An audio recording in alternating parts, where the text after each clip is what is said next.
Is it recording?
Cars are lined up on the grid as they wait for the lights to go out. The revs are building. Let's go racing!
Ladies and gentlemen, boys and girls, punters of all ages, we welcome you to an exciting special event on the W2W calendar.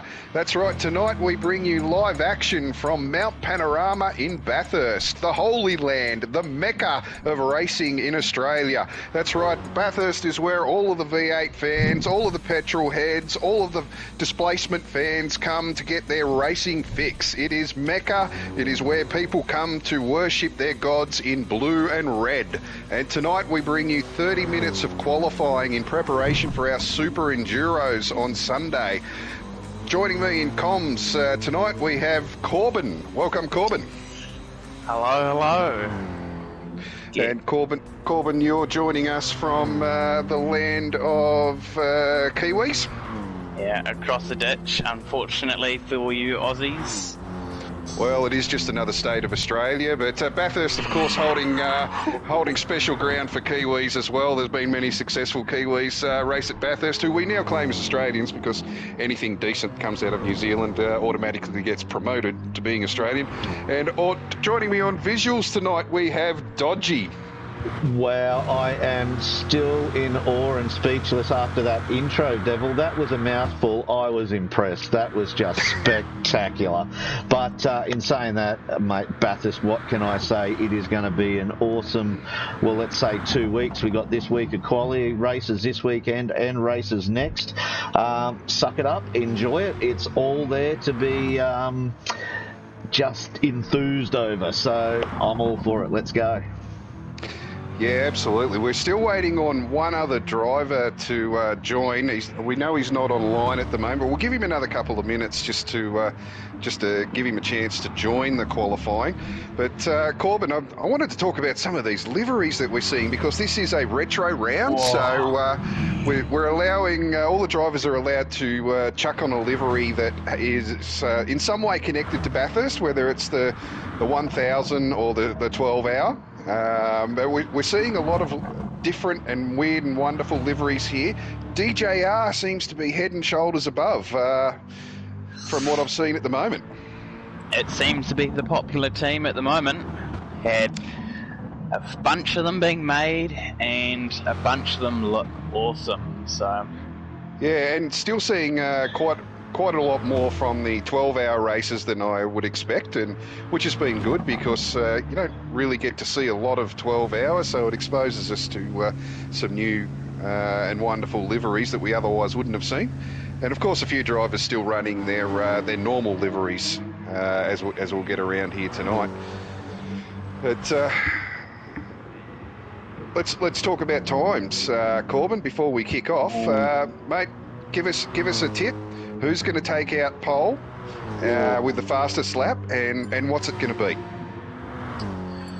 Ooh, now you've really put me in a tough spot here. I think with drivers like Pure Axel in here, with drivers like Captain Lowside, Squiddy, Adam V10, I think you've got a lot of drivers with a lot of quality in here, and drivers that'll be able to just take these 30 minutes by the crown jewels and really get a lap time out there. Well, I think everyone's going to get a lap time, but let's get off the fence and let's make a prediction here. Oh. I think if people, I would expect from the caliber of drivers here that would have a couple dip below the 2 minute time. I think if that doesn't happen, then some of these drivers should quite frankly be ashamed of themselves. We're still firmly perched on that fence, Corbin. Right. Pick a name, come on. I gotta rep my fellow countryman, so I'm gonna say Pure Axel. And I'm going to say he's going to do a 59.6. Yep, 59.6. Yeah, look, that's a pretty quick time. We've seen 59.0 as the quickest so far, and that was from young Mountain Goat, who is a former member of the league, but not a regular at this point. So Gotta rep my former alpha boy. yeah, Goat, if you're listening, my boy from season 3. But he is, but Goat is a bit of a Supra merchant. He needs to get out of that Supra and prove he can drive other cars, that boy. But mate, is he rapid in that? Well, we've seen the Supra be quick with a few people so far during the qualifying sessions. I think it's going to be really good over qualifying. I'm not convinced of its race ability, though. Yeah. But qualifying has started. So first out on the track, we have Suit Lad. Suit Lad, another one sporting that sexy Xbox DJR livery, of course piloted by the other Devil racer in Marcus Ambrose. Only appeared a couple of times on track, this car, but was certainly famous in that it was the car that brought Ambrose back from NASCARs back to Australia. So certainly an exciting time for me. Unfortunately, his return was short-lived, but very, very nice livery, that car. The Xbox on a PlayStation console game, of course, a little bit controversial, but geez, it looks nice. Oh, it does. It's when you get a livery that comes together and a bit of chrome doesn't hurt. And I think that Xbox livery, they really did their homework on how to make chrome work. And it looks beautiful here on that Mercedes. Yeah, spot on. You got to get that mix of chrome right. You go over the top and it just looks like you're driving a mirror around. But next we've got Adam V in the Pug. And I'm seeing red Caltex livery. Is that that's the Ferrari livery from the 12 hour, yes. Isn't it? Yep. Yes. Adam has written, why this livery? Bathurst 12 hours, my favourite race, and I'm a massive Ferrari fan. Famously piloted by Craig Lowndes, Jamie Whincup, and Tony Villander. I mean, you got some famous names at this famous track, and I think he's aiming to replicate their success. I'll tell you what, fellas, Adam's just coming in now for his first hot lap. Why don't we jump on with him and someone can talk us through the lap? Yeah, good call, mate. So coming through Hell Corner now. You really want to take a wide exit on that corner to maximise your exit speed, and you just flat out all the way up Mountain Straight, stretching out the legs of the car. The little Pug, you really want to get some slipstream if you can, because it does struggle in a straight line. Braking just after the 100-metre board. Most cars are back to third. You want to try and hit that apex and then run it out wide. A little bit too wide, miss the apex. So to fourth, and then a little back off as you go in, back to third, back to second. Hug the inside of the curb there, and really gentle on the accelerator as you exit. You want to avoid wheel spin. So then as we come under the Fujitsu sign, a little bit of a lift just to get the car to turn in, and into fifth gear as you're coming across the top of the mountain here now. Hit that curb, just avoid that wall. Try to avoid that curb, and then you lift as you're coming into Skyline there just to get that extra turn in. Duck slowly down through the gears here. You want to keep it under control, avoid the wheels getting locked up. Adam's just got a little bit sideways there and a little bit squirrely, but then flat out down into the elbow again. A little bit of a lift and back down into second. Get it right in on there. He's just a little bit wide on that apex again, but it's only his second lap, so we'll forgive him. And flat out down Conrod Straight. So here's where you can check your fuel usage. You can make sure that the numbers are all meeting what you need them to meet. You can check your lap times, you can check your gap between the car in front and behind. And then as we squeal into the chase here, you want to look for just after the 150s where you want to start braking. Back down to third, just a little touch of the curb, and then very gently onto the accelerator, flat out as you come out of that chase. Flat out down to Murray's Corner, and braking just after the 100 into second. Touch that curb, avoid the grass on the outside as you very gently squeeze on that accelerator again. And Adam crosses the line in a 2 flat. So even with those mistakes, Adam is on fire tonight. Oh, low sides in a 2 flat as well. There is some mighty competition at that top of the leaderboard so far, and I think it's really going to put the other drivers around them on notice that it is a competitive qualifying session, and it's not going to be easy to grab this. No, definitely not. And look, Adam's showing during the week that the pace he's got in that pug is fantastic. So he'll be looking really strong come race day, given that he's got such good qualifying pace in that pug, because we know it's good on tyres, we know it's good on fuel. So the fact that he can qualify so well in it as well means he's a force to be reckoned with, as he is every round. As he is every round. Can you confirm for me, gentlemen, is Cap in the Holden HSV livery? Yes. With Squiddy behind him? Yes, he's number 2 on track. Yeah, because Squid's behind him. He's managing to stick in that slip, but he has had a few brushes with the wall. So, and there he goes again, just a bit of a scrape on the wall. So low side, that would be the golden child of Mark Scapes, would it not? He was very dominant in that car, if it's the one I'm thinking of. This is... I think just a tribute livery. It's a tribute livery, a special livery they ran at Darwin after HRT had secured the 50-round wins. Were the first team hitting that mark in the supercars era. Okay. Yeah, Holden did like to pick and choose which statistics they ran with in public.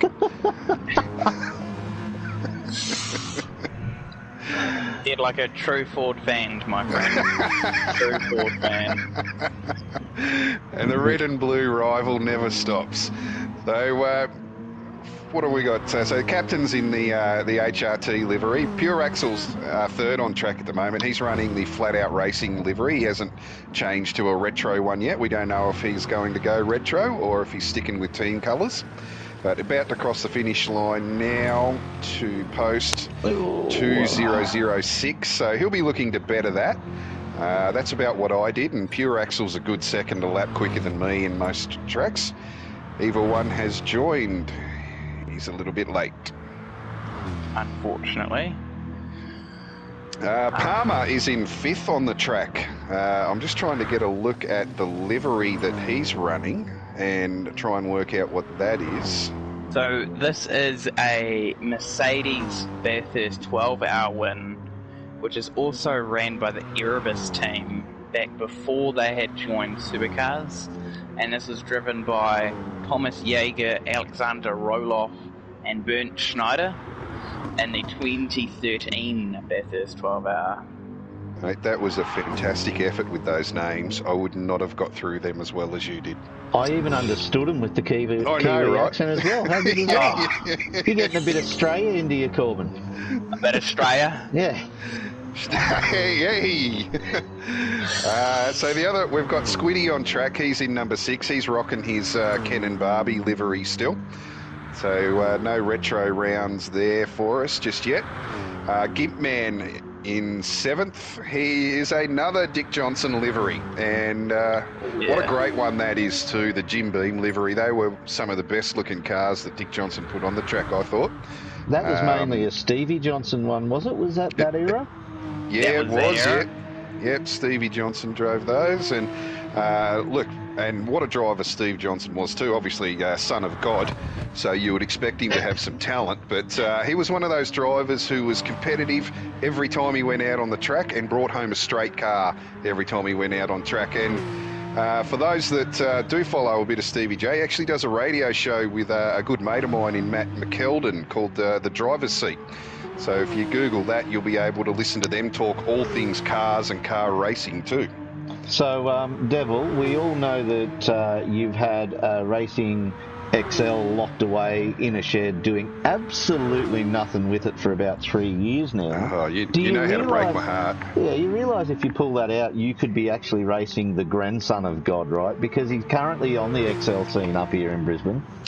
Yeah, well, I actually raced against Jason Barguana's son. And in New South Wales when we raced down there, and I said to him at the time, mate, one of these days I'm going to tell people that I shared a pit garage with you, and I knew you when. And so every time he gets a win, because we're friends on Facebook, and every time he gets a win or does something, I just remind him that I knew you when, and I shared a pit garage with you. So, and look, absolutely great kid too, really level-headed. But the next guy on the track that we haven't talked about yet is Trip 1000. Running around with his South African flag livery.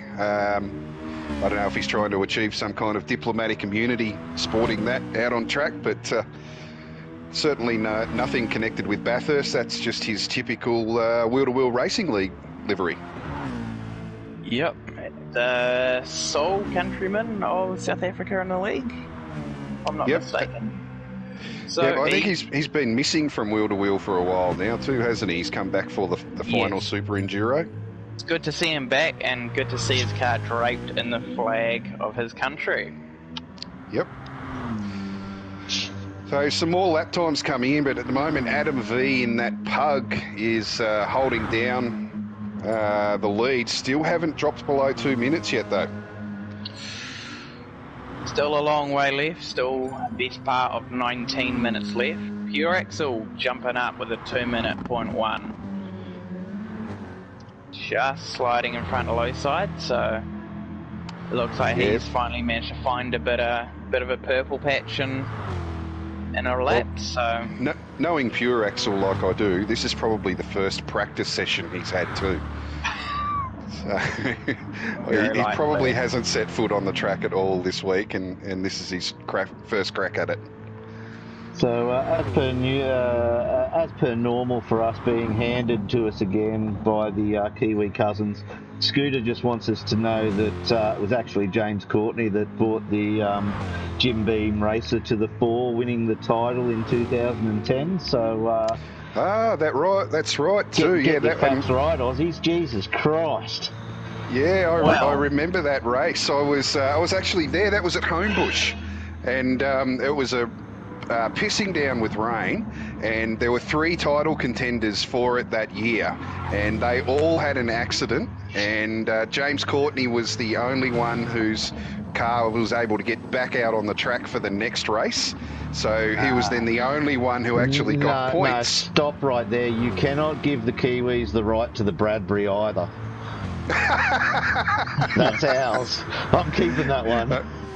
Right, but unfortunately for you Aussies, it would appear that the Gimpman's livery is based off of the 2007 Bathurst podium scoring car driven by Steve Johnson and Will Davison.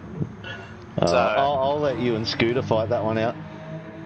Well, I've got the player card up for Gimpman, and he's explicitly stated what year it is. So sorry, Scooter, my man. I would normally rep my countryman and back him up, but unfortunately, facts get all in the way of this one. There you go, Scooter. Back in your box, son. Gimpman, as usual, being controversial. I love it. Oh, yeah. So there's a few people running around at the moment. In 7th place, Squiddy is right behind Captain as they come across the top of the mountain now. I'm not looking at their sector times, but he's clearly lining him up for some slipstream down Conrod. So let's keep an eye on Squiddy and these guys as they come now through the Dipper and down through the S's. And let's see, as long as he can keep it straight and keeping a good time going, we could see some improvement from Squiddy here. I think it's key to try and find a bit of slip, but sometimes you do kind of need to run your own race a little, or do your own lap, and kind of just not be worried about what the guy in front or the guy behind's doing. Yeah, absolutely. The fastest times that have been done so far in the various qualifying sessions have been done without slip. So, but Captain let Squiddy go by. He gave him the benefit of the draft down the Conrod as we come through the chase now and into the final corner. Cap's looking a bit squirrely across the hill. I don't think he's quite got that Aston dialed in yet. He's just not feeling it for Cap, I don't think. And that's an improvement and a half from Squiddy there, jumping up to P4. Yeah, 200.3. So that's very quick. And now Captain has the draft heading up Mountain Straight. So these guys clearly working together. And Captain has just gone purple as we head up Mountain Straight now by 2/10. He's broken the 59 deadlock, and he's getting closer and closer to the prediction Pure I had Axel. made. Yeah, Pure Axel has, yeah. So I'm hoping that he has another couple tenths in him. Why would he have tenths? Well, I predicted tenths. a 159. Right. Oh, mate, are you... Alright. I believe Scooter's called you out for treason now, Corbin. You're in trouble. Oh, mate, I'm sorry, Scooter, but I can only say what I've been given, and Gimpman has unfortunately told us it was the 07 Dick Johnson livery. While the 09, or the title-winning season from Courtney was amazing, especially the he's in the fence, they're all in the fence. But unfortunately, you are wrong on this one, my friend. So unfortunately, I think Captain has, just with an issue coming out of Forest Elbow, has ruined his chance at a purple lap this time. But Suit Lad, who is in 5th on the track, has followed Palmer down Conrod, so a little bit sideways out of the chase. So Suit Lad, who's in that Xbox livery at the moment, in the Mercedes, as we come through the last corner, we'll see if we can see some improvement from Suit Lad. 2004 is his best so far. Just fractionally slower. Well, he'll have slip going up the mountain now too from Palmer, so maybe. No improvement from Pure there either. Close one, but no cigar. And Ooh, he's on the grass. On the grass, it's not going to help. No. This will be just a tryout lap as well. Yeah, he's gone into ghost mode. He's phoning this one in.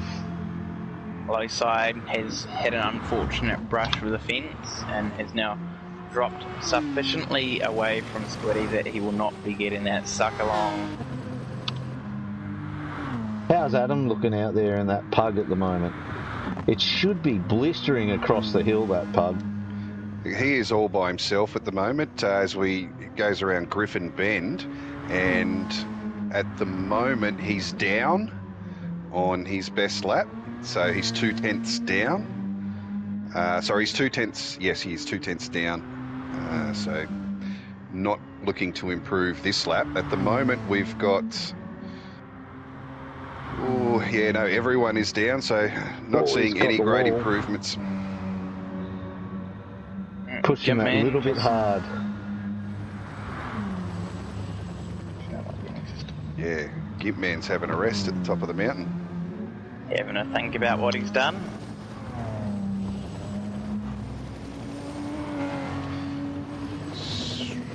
It would appear that Squiddy has allowed low side to catch back up, or Squiddy has made a mistake, as low side is now firmly on the back of Squiddy again. What I'm not seeing here is what we usually see for these super enduros is Adam and Cap team up. Apex has just hinted in the chat that he hasn't seen any teamwork as yet. Usually Adam and Cap attack these things together and they do a really good job of it, so I'm a bit shocked not seeing those guys together tonight. Well, Adam is quite clearly out by himself. He hasn't searched to be with anyone else. He clearly wants to do this without the interference of another driver at the moment. And 200,000.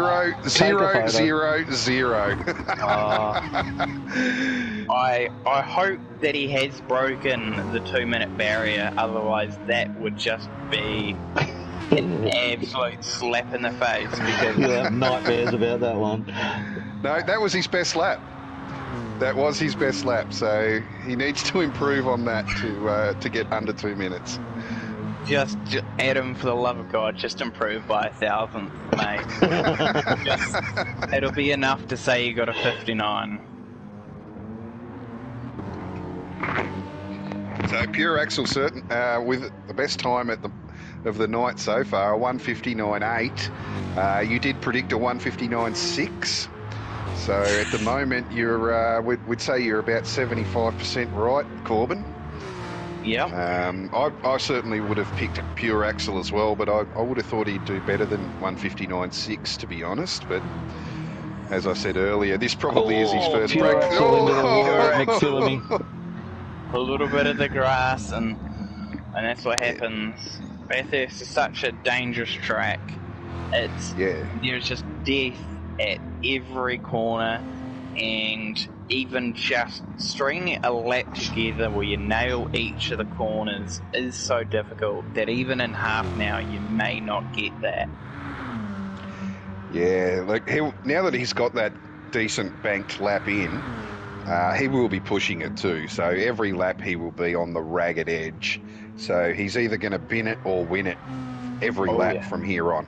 Here comes Adam again. How's he doing? Is he up? He's coming up to Murray's now.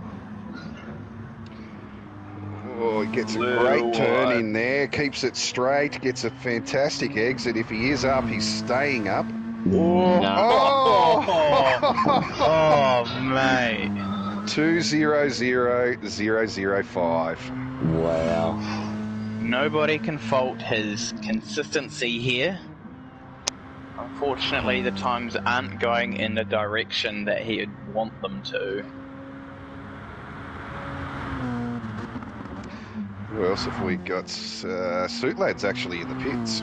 So he's gone, no, I've had enough. Have a bit of a break. That's fair. Sometimes you do just need a bit of a breather.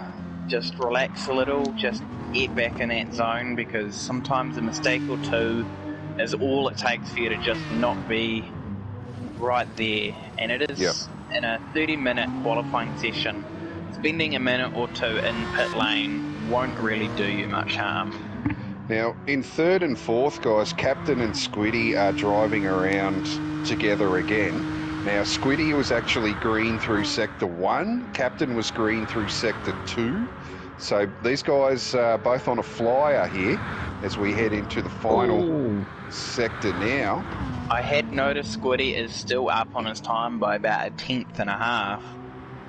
Yep, so we could see some improvement out of both of these guys here.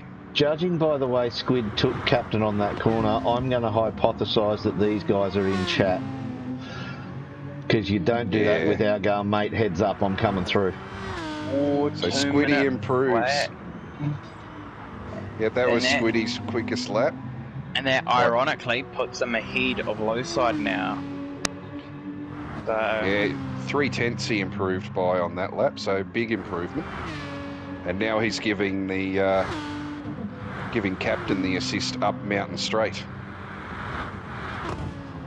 Yep. And what I can say from the data, I can see Squiddy was purple in that final sector on that last lap. Yeah, he was. Purple sector time, so certainly a bit of slipstream assistance from the from Lowside, even though they are from opposing team bunkers. I believe. If you have similar pace, then it really just benefits you to get out there with someone. Yeah. It doesn't hurt. So I will admit to the ladies and gentlemen listening, I do have an offer from a team, not to name teams. I've been slipped a $1 bill under the table and asked if I can help them qualifying. I shan't name who they were. But they Come know who on, they Corbin. are. I don't think there's any team here willing to waste that amount of money. Well, it's no surprise that it would come from an individual or a team like Rusty's. Oh, and there goes Cap. These guys are working together for sure. Yep. Yeah, look, they've been nose to tail the whole time and just assisting each other up and down the straight. So working really well together too. and at the moment sitting third and fourth.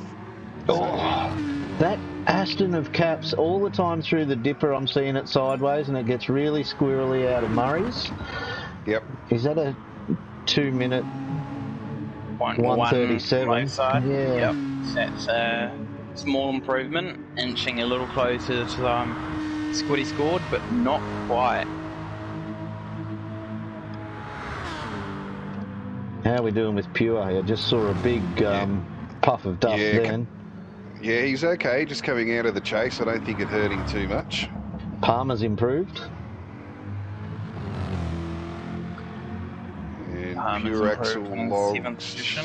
Yeah, no Nothing. improvement from Pure Axle. And Adam's just going up for his next one. So at this point, there's obviously a bit of mental strain. These guys have been doing qualifying laps for 25 minutes where you are on the limit every lap. Very unlikely we're going to see a lot of improvement from many of the drivers here unless there is a really good slipstream run from someone. So at this stage, Pure Axle looking the goods in that Corvette, which is certainly one of the easier cars to drive around Bathurst. So other drivers in Split 1 that'll have that Corvette is Apex, of course, our current series champion and current leading driver, and would most likely be then favourite to take out the championship. We've got, who else will be in Split 1? We've got Zoo. So let's talk about strategies. Oh. What do you think people are going to run? I've heard people, one driver say he's going to do 15 lap stints. Or maybe in an MR car where the fuel economy is just a little better than the FR cars, so your Peugeots and whatnot, I think they could push on for 15 laps potentially. I know in the Jag and the F-Type that a lot of drivers are running. It's 15 laps is a stretch and a half. So I think it'll be really just depending on how long a pit stop is and what kind of time drop are you seeing, trying to stretch it to 15 laps. Yeah, really, people will be doing either, I would imagine, 9, 10 or 11 lap stints, depending on how well they can manage their tyres and fuel. Yes. The league has evolved over a number of years. I remember my first season in Season 3 doing the Super Enduro here, and we were pitting every 5 laps. The fuel and tyre settings were far different from what they are now, and kind of meant was no strategy, and everyone just pit in at 11 to 5 laps. Was that also when pit stop time was about 2 seconds? About, probably 2.5. But the sentiment is there. I think those who are really good at saving fuel and a little bit on tyres, I don't think tyres hurt as much as you might think around here. If you're really good at saving fuel, I reckon you might stretch to those 15 laps. If you're not quite as efficient, then you might consider going to I believe a 3-stop, which is about 11 lap stints. Yep. I tell you guys, just off the strategy for a sec, what's really interesting, you hit on it before, Devil, was every division in wheel, or every split in wheel to wheel at the moment can be decided in this race over the next 2 weeks. They are that close. And with Apex and Chris, for instance, I think there's maybe 70 or 80 points separating them in the top spot of the whole wheel to wheel. But being because Chris's drop rounds, we dropped 4 rounds out of the 12, so I think his lowest drop round he has to beat is 800 points, whereas Apex's lowest drop round is up around 820 or 830 points. So technically Chris may get a little boost and really gap that point gap to Apex because of the lower drop round. So it's going to be an interesting fight. Yeah, and look, it's certainly not over, because we all thought that Apex would run away with it at Fuji. being the high-powered car with that such a long straight, and there was a difference of 2/1000ths of a second between Chris and Apex at Fuji. So it's certainly not over, and for Apex certainly, I would imagine, going into this round as the favourite, being the reigning champion, the current leading points or points leader. But it's certainly not over, and Chris has shown that on his day he is as fast as anyone in the world. So I'm looking forward to an exciting race between those guys. It is going to be all on. Oh yeah, and this might be another time, sorry Scooter again, that I have to go against one of my countrymen. Bring it home, Chris. Oh my God. Did you really just say that? Mate, I gotta rep the team I'm in, and my boy Fixer Chris, I love you. Bring her home. Well, it's team don't before go country. Outside, whatever you do. I'd be too scared to step out my door if I was you, Corbin. They'll be waiting. Look, the thing is at least Apex in that situation will be losing in style with a beautiful Team Qualy Racing livery. Look, I'm going to go Apex, I think, is going to be my selection to take the title this year by a very narrow margin. The only thing that's going to stop that is an act of God. So we'll wait and see. By all means, it could definitely happen. Anything can happen at Bathurst. We've seen that. Well, the other thing too, guys, is I heard a little rumour that Apex has injured his shoulder during the week. So,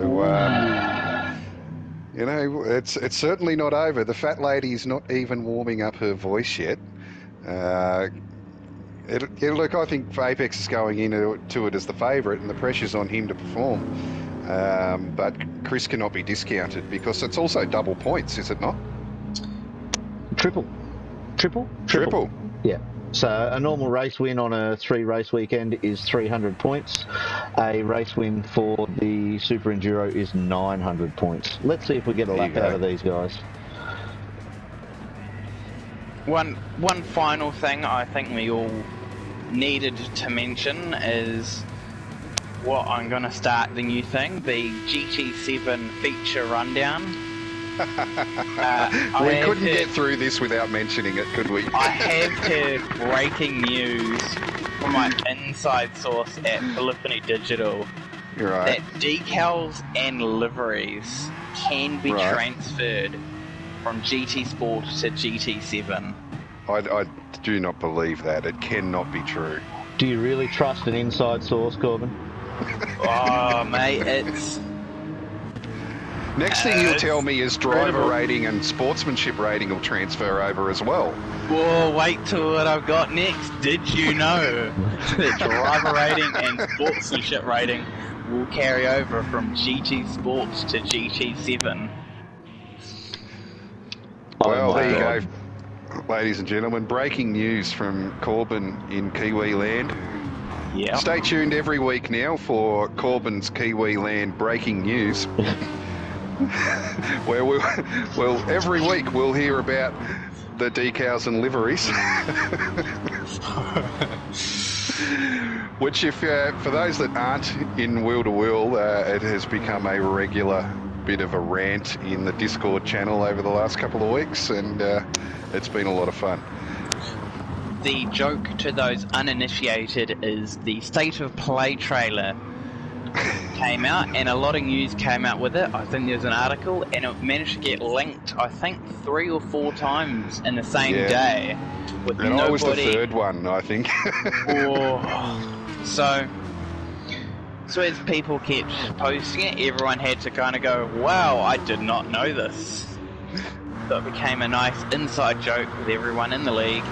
And what a reason to join Wheel to Wheel is you can be part of our inside joke of saying that decals and liveries can transfer from GT Sport to GT7. Squid's got this one by the look of it. I thought it might have been. Oh, no! That's That's 100% best commentator's curse ever.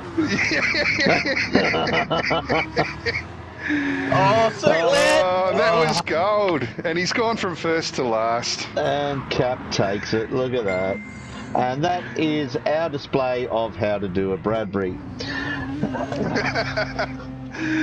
So, ladies and gentlemen, just recapping on that, Pure Axle has taken out the quickest time tonight. So Adam V did finish on 2 minutes exactly, so heartbreaking for Adam.